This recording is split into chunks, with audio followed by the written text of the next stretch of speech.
पापी लोगों को पाप करते देख भगवान चुप क्यों रहते हैं।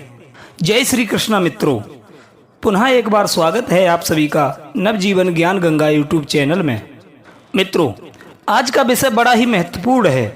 इस वीडियो को सभी भाई बंधु बड़े ध्यान से सुने और वीडियो में बताई गई बातों को अपने जीवन में उतार लेना चाहिए। ये वीडियो लाखों लोगों की सोच बदलने वाला है। मित्रों, अक्सर ये लोगों को कहते हुए सुना है कि ये आदमी बड़ा अच्छा था, भगवान ने इसके साथ बहुत बुरा किया। कई लोगों के मुख से ये सुना है कि वो तो बड़ा ही दुष्ट और हैवान प्रवृत्ति का व्यक्ति है, वो हमेशा लोगों के साथ दुष्व्यवहार करता है, अत्याचार करता है, लेकिन भगवान उसे कभी दंड नहीं देते और वो धन दौलत से बढ़ता भी जा रहा है। आखिर ये सब भगवान को दिखाई नहीं देता क्या? भगवान अपनी आंखों के सामने पाप होता हुआ कैसे देखते रहते हैं? इस प्रकार लोगों का भगवान पे से विश्वास उठ जाएगा। मित्रों, मैं इस वीडियो में आपको बताऊंगा कि भगवान पाप होता हुआ कैसे देखते रहते हैं। मित्रों, किसी गांव की बात है। उस गांव में भगवान नारायण का बहुत ही सुंदर एक मंदिर बना हुआ था। मंदिर की देखभाल के लिए उसी गांव का एक सेवक लगा हुआ था जो सुबह शाम मंदिर की साफ सफाई किया करता था और दोनों समय स्नान ध्यान से निवृत्त होकर भगवान की पूजा अर्चना किया करता था। वो आदमी बड़ा ही गरीब और दुखी था। मंदिर पर आने वाले श्रद्धालुओं के द्वारा जो भी दान दक्षिणा मिल जाती थी वो उसी से अपने परिवार की जीविका को चलाता था। वो व्यक्ति मंदिर परिसर में काम करते करते वो अपनी जिंदगी से जुड़ी निजी शिकायतें भगवान की प्रतिमा के आगे खड़ा होकर करता रहता था। कभी घर की बातें तो कभी परिवार की बातें, कभी जमाने के उलाहने। एक दिन की बात, वो भगवान की प्रतिमा के सम्मुख खड़ा होकर कुछ शिकायतें भगवान से कर रहा था कि हे भगवान, आपकी जिंदगी कितनी आरामदायक है। आप तो बस मंदिर में आराम से एक जगह पर खड़े रहते हैं और लोगों की प्रार्थनाएं सुनते रहते हैं। कोई तो आपको लड्डू का भोग लगा जाता है, कोई प्रसाद खिला जाता है, तरह तरह के पकवान व मिष्ठान आपको खड़े खड़े यहीं मंदिर में ही खाने को मिलते रहते हैं। तुम्हारा जीवन कितना आसान है और मेरी जिंदगी कितनी वीरान है। मेरी छोटी सी जिंदगी है, उसमें हजारों बाधाएं भरी पड़ी हैं, अनेकों परेशानियां दे दी हैं। पूरे दिन कड़ी मेहनत करता हूँ, तब कहीं अपने परिवार के लिए 2 समय का खाना जुटा पाता हूँ। पाखंडी पापियों को देखो, दिन भर बुरे कर्मों में लिप्त रहते हैं, फिर भी मौज की जिंदगी जी रहे हैं। हे भगवान, यदि मेरी जिंदगी आपके जैसी हो जाती तो मेरा जीवन भी कितना खुशहाल होता। अपने उस भक्त की ऐसी बातें सुनकर भगवान से रुका नहीं गया। वे मूर्ति से ही प्रकट होकर कहने लगे, हे पुत्र, तुम गलत सोच रहे हो।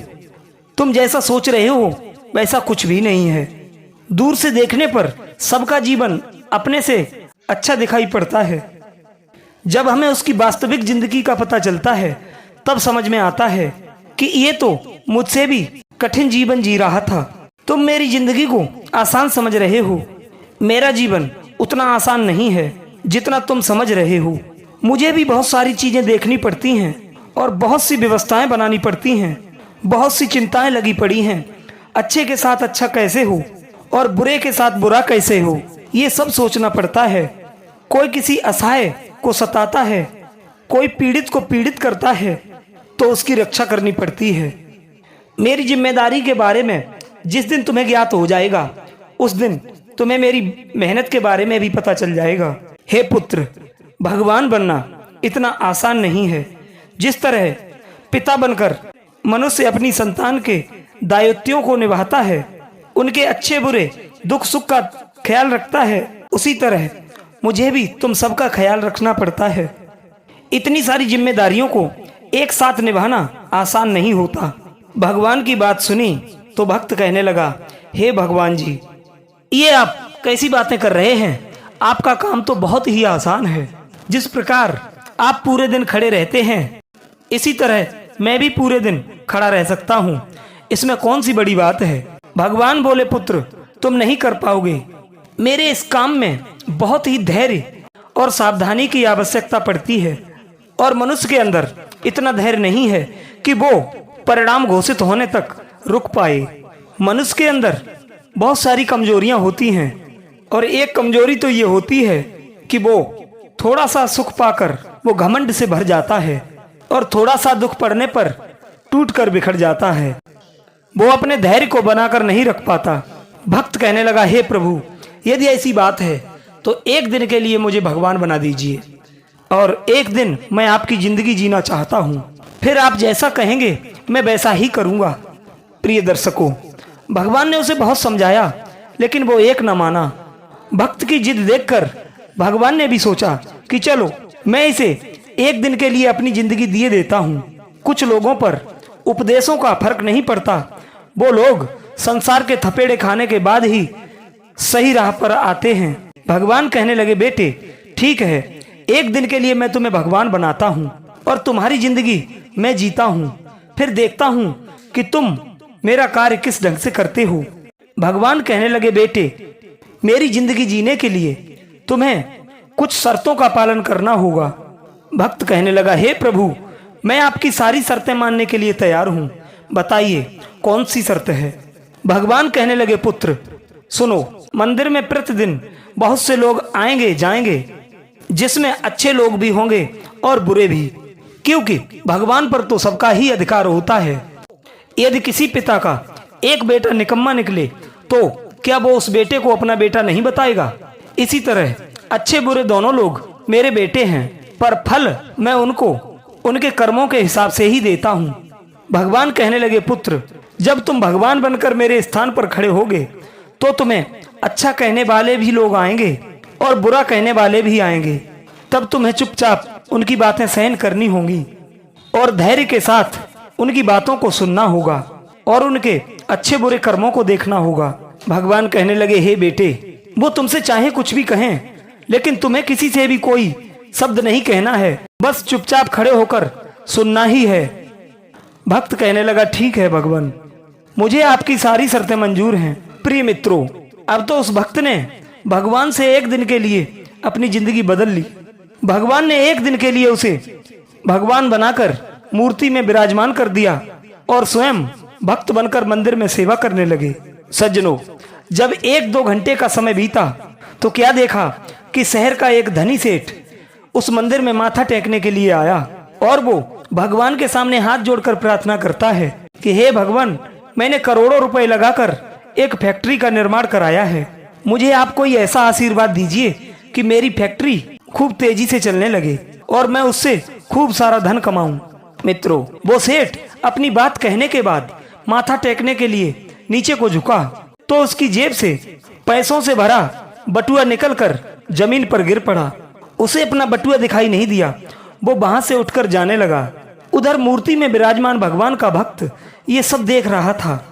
उसने देखा कि सेठ का बटुआ तो यहीं पर रह गया।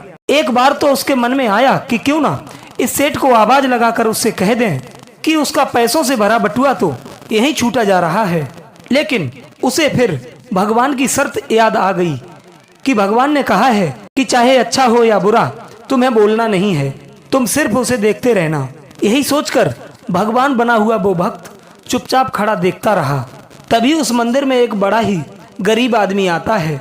वो गरीब आदमी भगवान की प्रतिमा के सामने खड़ा होकर कहता है, हे भगवान, मैं बड़ा गरीब आदमी हूँ। इस गरीबी के कारण मैं बड़ा दुख का जीवन जी रहा हूँ। परिवार का पेट पालना भी बड़ा मुश्किल हो रहा है।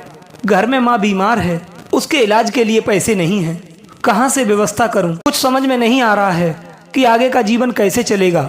आज मेरी जेब में केवल 10 रुपए हैं। इनसे तो एक समय का राशन भी नहीं आ पाएगा और ना ही माँ की दवाई। कुछ कृपा करो भगवान, जिससे मेरी जरूरतें पूरी हो जाएं। प्रिय दर्शकों, इतना कहने के बाद वो व्यक्ति वहां से जाने को हुआ। तभी उसकी नजर पैसों से भरे उस बटुए पर पड़ी। उसने तुरंत वो बटुआ उठा लिया और उसमें उस बटुए में भरे पैसों को देख वो बहुत खुश हुआ और भगवान को धन्यवाद देने लगा। हे भगवान, आप वास्तव में बड़े महान हो। आपने मेरी प्रार्थना इतनी जल्दी सुन ली, आपका बहुत बहुत धन्यवाद। हे भगवान, इन पैसों से अब मैं अपने परिवार के लिए राशन की व्यवस्था करूंगा और अपनी माँ का इलाज भी कराऊंगा। प्रिय मित्रों, भगवान को धन्यवाद देकर वो वहां से जाने लगा। इधर भगवान की प्रतिमा में भगवान बना जो भक्त वो सब देखने लगा कि ये बटुआ तो उस सेठ का है और ये गरीब आदमी उसे उठाए लिए जा रहा है। एक बार को उसके मन में आया कि आवाज देकर उसे बता दूं कि ये बटुआ उसका नहीं बल्कि सेठ का है जो वो उसे लिए जा रहा है।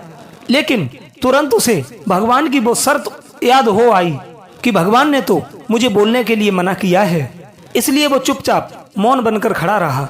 उस गरीब आदमी के जाने के बाद मंदिर में एक व्यक्ति और आता है।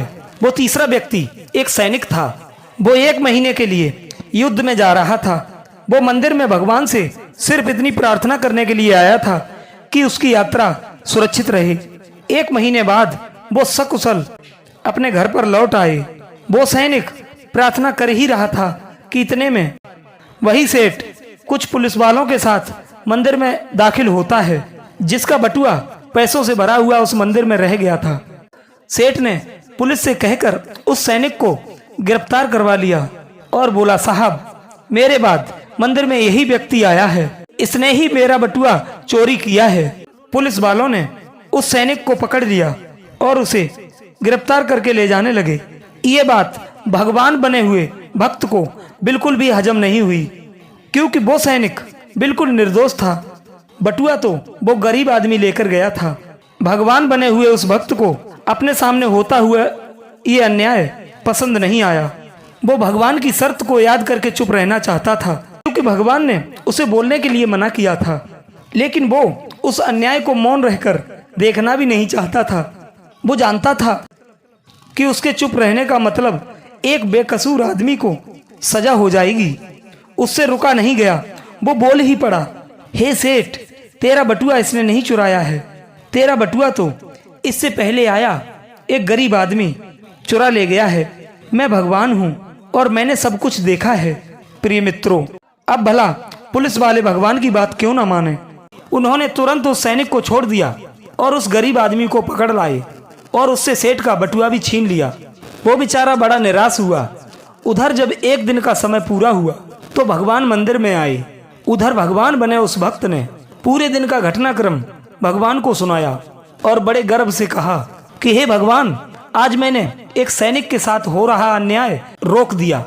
देखिए प्रभु, एक दिन भगवान बनकर मैंने कितना महत्वपूर्ण कार्य किया। भक्त की बात जब भगवान ने सुनी तो कहने लगे, भक्त, तुमने न्याय नहीं अन्याय किया है।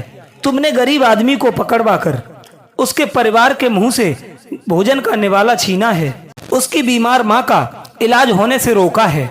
ये तुमने बहुत बड़ा अन्याय कर दिया है। वो सेठ बड़ा अधर्मी था।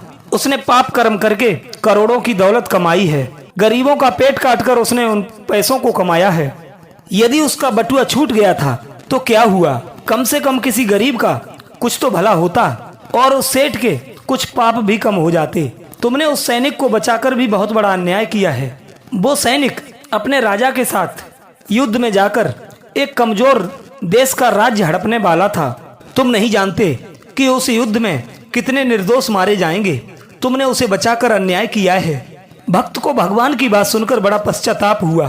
कहने लगा, हे भगवान, मैं तो वही देख पा रहा था जो मेरी आंखों के सामने हो रहा था। उसके पीछे की सच्चाई क्या थी ये मैं नहीं देख पा रहा था। कहने लगा, हे भगवान, इस दुनिया को सिर्फ आप ही चला सकते हैं, क्योंकि आप इस दुनिया को और दुनिया के पहलू को अच्छी तरह से देखभाल का कार्य करते हैं। आप जो करते हैं अच्छा ही करते हैं। गलत तो हम हैं जो जीवन की वास्तविकता को समझ ही नहीं पाते। उससे पहले ही आप पर दोषारोपण करने लगते हैं। जब हमारे साथ कुछ गलत होता है या हमारे हिसाब से कुछ नहीं होता है तो उस समय हम अपना धैर्य खो देते हैं और भगवान पर कटाक्ष करने लगते हैं।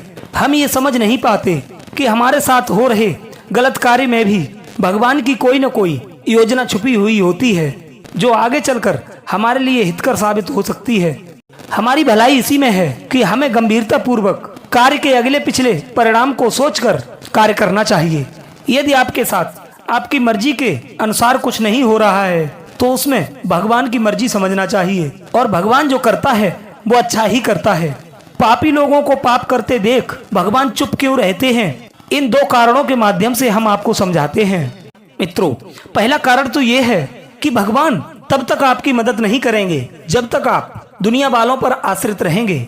जिस दिन आप भगवान पर निर्भर हो जाएंगे, वे आपकी मदद के लिए जरूर आएंगे। दुनिया वालों पर और परिवार वालों पर निर्भर होने के कारण भगवान ने द्रौपदी की भी लाज नहीं बचाई। जब तक उसे लग रहा था कि मेरे बुजुर्ग पितामह भीष्म, द्रोणाचार्य, कृपाचार्य, विदुर और मेरे 5 सूरवीर पति मुझे अपमानित नहीं होने देंगे, तब तक उसने भगवान को याद नहीं किया। ना तब तक भगवान श्री कृष्ण उसकी मदद के लिए आगे आए। वो तो इंतजार देख रहे थे कि द्रौपदी कब अपने परिवार वालों को भुलाकर मुझे पुकारे और मैं जाकर उसकी लाज बचाऊं। और हुआ भी यही मित्रों। परिवार की आस छोड़कर अंत में भगवान श्री कृष्ण को ही समर्पित हो गई और उसने भगवान को आवाज लगाई। तब भगवान ने बिना देरी किए हुए उसकी लाज बचाई।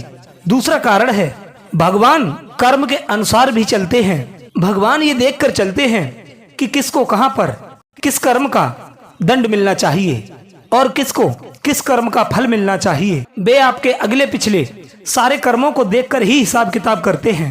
उसी के आधार पर अच्छा बुरा हो जाता है। भगवान को समर्पित होकर के चलिए, भगवान आपका कभी भी बुरा नहीं होने देंगे। प्रिय सज्जनों, ये कहानी आपको कैसी लगी कमेंट बॉक्स में अपनी कीमती राय अवश्य देना और वीडियो को लाइक करना, चैनल को सब्सक्राइब करना और अपनों को शेयर करना। आप लोगों का बहुत बहुत धन्यवाद। जय श्री कृष्ण।